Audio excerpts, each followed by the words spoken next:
ఎమ్మెల్యేలు రాజీనామా చేస్తేనే తమ నియోజకవర్గం అభివృద్ధి చెందుతుందన్న ఆలోచన నానాటికి పెరిగిపోతోంది.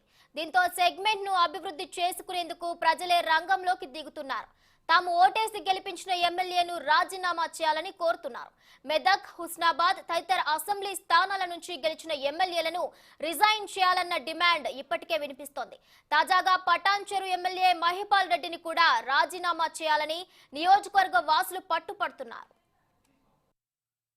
హలో అన్న అయిపోయానన్నా. నమస్తే. నమస్తే. నేను డప్పు రవిని మాట్లాడుతున్నా. గుమ్మడదలు డప్పు రవిని మాట్లాడుతున్నా. చెప్పు. ఇక్కడ మనకు డ్రైనేజ్ బాగా ఇబ్బంది ఉంటుందన్న. సిసి రోడ్ లేవు మసీద్ వెనక. ఓకే, మాట్లాడుతున్నా. నేను ఎలక్షన్లు ఉన్నా అవుతుందన్న. అరే ఇప్పుడే ఫోన్ చేస్తున్నావు కదయ్యా. నేను ఇప్పుడే ఎలక్షన్లు ఉన్నా, సర్పంచ్ తో మాట్లాడతా, లోకల్ తో మాట్లాడతా. నేను కూడా అనుకున్నా మీరు రాజీనామా కూడా చేస్తారేమో అనుకున్నా. ఎవరు? మీరు. నువ్వెవరో అడగనీక నన్ను రాజీనామా చేయడానికి. నీ పేరేం పేరు? డప్పు రవి అన్న. ఫోన్ పెట్టాయి. నువ్వు కూడా నన్ను ఫోన్ రాజీనామా